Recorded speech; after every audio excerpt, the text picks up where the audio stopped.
ഇത് ഓമല്ലൂർ ഗ്രാമം. മധ്യ തിരുവിതാംകൂറിൽ തീരപ്രദേശത്തിനും മലനാടിനും മധ്യത്തിലായി തെക്ക് ഭാഗത്ത് അച്ചൻകോവിൽ ആറിനാലും വടക്ക് ഭാഗത്ത് മനോഹരമായ കുന്നുകളാലും വലയം ചെയ്യപ്പെട്ട് സസ്യശ്യാമളവും ഫലഭൂവിഷവുമായ ഒരു സമതല പ്രദേശം. ധാരാളം നെൽവയലുകൾ ഉള്ളതുകൊണ്ട് ആദ്യകാലങ്ങളിൽ ഓമൽ ഊര് എന്നറിയപ്പെട്ടിരുന്നു. ചരിത്രമുറങ്ങുന്ന ഈ ഗ്രാമത്തിന് തിലകക്കുറിയായി ഓമല്ലൂർ സെന്റ് തോമസ് ഓർത്തഡോക്സ് വലിയ പള്ളി.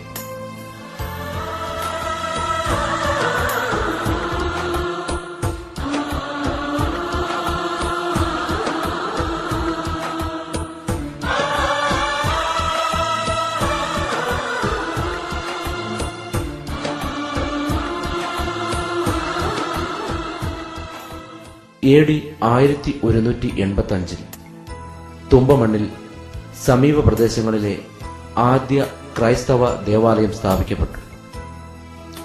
1545 അവർ ദേവാലയം പുതുക്കിപ്പണിതു. ഓമല്ലൂരിൽ ഒരു ദേവാലയം വേണമെന്ന് നമ്മുടെ പിതാക്കന്മാർ അതിയായി ആഗ്രഹിച്ചു. പന്തളം രാജാവിന്റെ അനുമതിയോടുകൂടി മഞ്ഞനിക്കര കോയിക്കക്കുന്നിൽ ഒരു പള്ളി സ്ഥാപിക്കപ്പെട്ടു.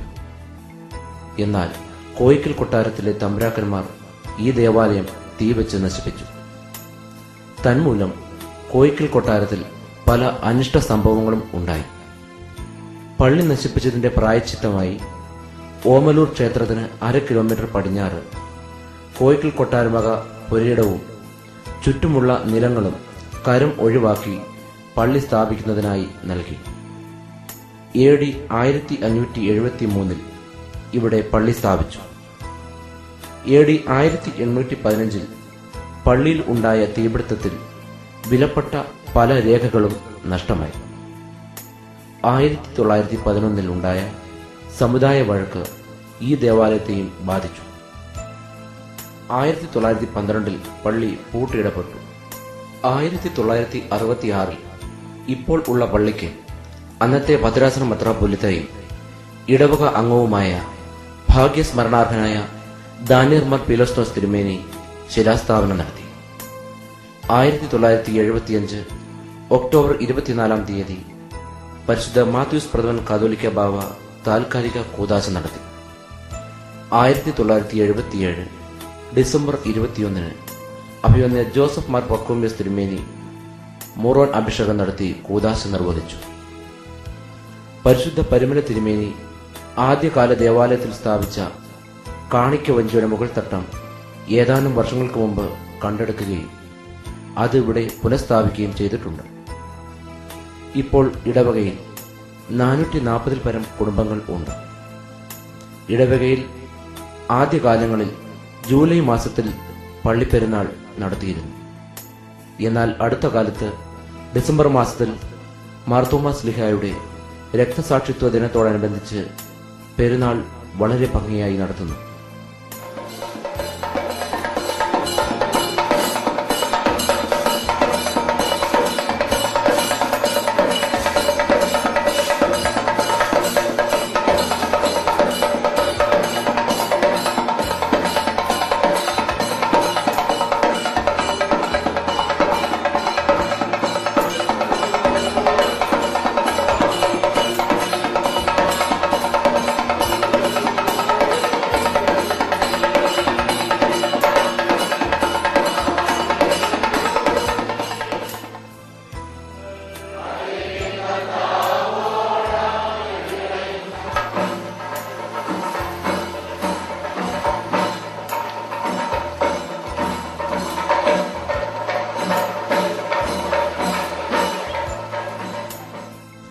നോയമ്പ്, ഗീവറിൽ സഹദായുടെ പെരുന്നാൾ, പരിശുദ്ധ പരിമല തിരുമേനിയുടെ ഓർമ്മ പെരുന്നാൾ തുടങ്ങിയവ വളരെ ഭംഗിയായി ഇടവകയിൽ ആചരിക്കുന്നു.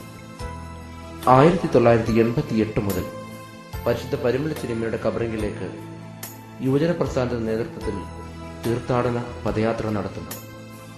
അതുപോലെ തിരുമേനിയുടെ നാമത്തിലുള്ള കുരിശടിയിൽ നിന്നും പള്ളിയിലേക്ക് റാസയും നടത്തുന്നു.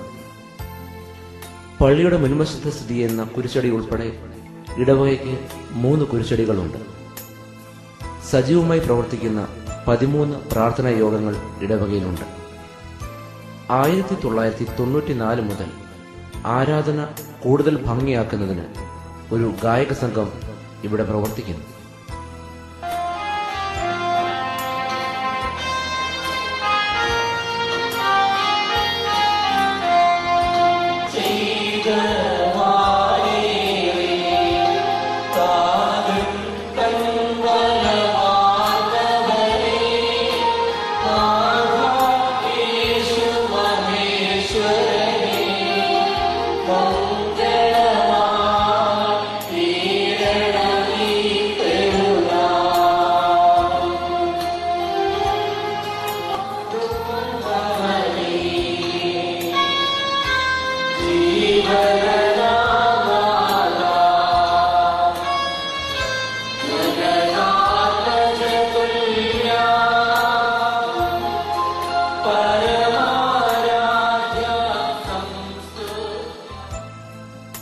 ഭദ്രാസനത്തിലെ ഏറ്റവും നല്ല സൺഡേ സ്കൂൾ ഈ ദേവാലയത്തിലാണ്. ഇവിടെ ബാലപാഠം മുതൽ 12ാം ക്ലാസ് വരെ പഠിക്കുന്നതിനുള്ള സൗകര്യമുണ്ട്. OVBSന്റെ ഒരു യൂണിറ്റ് വളരെ സജീവമായി ഇവിടെ പ്രവർത്തിക്കുന്നു. ക്രിയാത്മകമായി പ്രവർത്തിക്കുന്ന ഒരു യുവജന പ്രസ്ഥാനം ഇടവകയുടെ മുതൽക്കൂട്ടാണ്. പ്രസ്ഥാനത്തിന്റെ നേതൃത്വത്തിൽ ഇടവകയിലെ നിർധനരായ 2 വ്യക്തികൾക്ക് ഭവനങ്ങൾ നിർമ്മിച്ചു നൽകി. വിപുലീകരിച്ച 4ാമത് ഇടവക ടെലിഫോൺ ഡയറക്ടറി അടുത്ത കാലത്ത് പ്രകാശനം ചെയ്യുകയുണ്ടായി. ഇടവകയുടെ പുരോഗതിയിൽ യുവജന പ്രസ്ഥാനം സജീവമായി ഇടപെടുന്നുണ്ട്.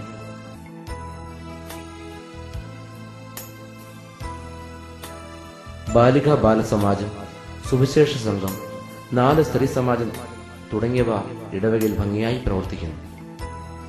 സമീപ പ്രദേശങ്ങളിൽ വെച്ച് ഏറ്റവും വലിയ ഒരു പാരിഷ് ഹാൾ ഇവിടെയുണ്ട്. ഇപ്പോൾ ബഹുമാനപ്പെട്ട reverend father Sam K Daniel ഇടവക വികാരിയായി സേവനമനുഷ്ഠിക്കുന്നു.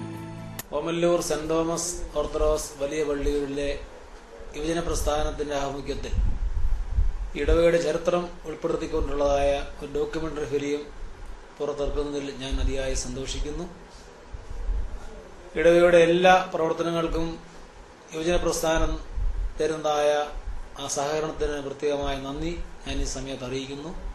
മേലും ഈ ദേവാലയത്തിന്റെ എല്ലാ പുരോഗതിക്കും വേണ്ടി നിങ്ങൾ പരിശ്രമിക്കണമേ എന്ന് നിങ്ങളെ സ്നേഹത്തോടെ ഈ സമയത്ത് അറിയിക്കുന്നു.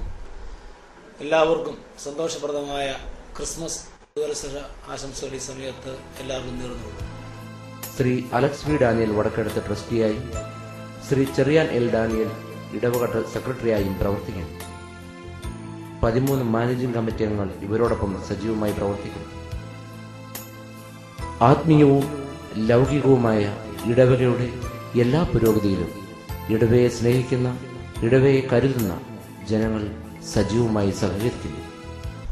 പരിശുദ്ധ മാർ തോമസ് ശ്ലീഹായുടെ ആത്മാവ്, സ്പിരിറ്റ് ഓഫ് സെന്റ് തോമസ്, നാം ഉൾക്കൊള്ളുകയും ആധുനിക സമൂഹത്തിനത് പ്രദാനം ചെയ്യുവാൻ തക്കവണ്ണം യുവജനങ്ങൾ അനുഗ്രഹീതരാകട്ടെ എന്ന് ഈ അവസരത്തിൽ പ്രാർത്ഥിക്കുകയും ചെയ്യുന്നു.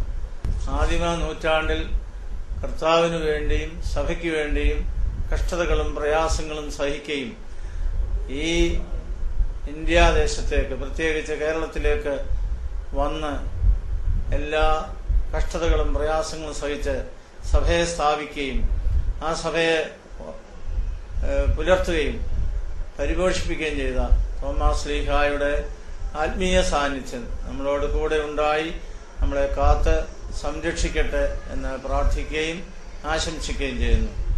ഏവർക്കും സന്തോഷകരമായ ഒരു ക്രിസ്മസും സൗഭാഗ്യകരമായ ഒരു പുതുവത്സരവും നേർന്നുകൊണ്ട് എന്റെ വാക്കുകൾ നിർത്തട്ടെ. ദൈവം നിങ്ങളെ അനുഗ്രഹിക്കട്ടെ. നൂറ്റാണ്ടുകൾ പാരമ്പര്യമുള്ള ഈ ദേവാലയം കാലാനുസൃതമായി ഇനിയും വളരെയേറെ മുന്നേറാനുണ്ട്. അതിനായി നമുക്കൊരുമിച്ച് ഒത്തൊരുമയോടെ യത്നിക്കാം.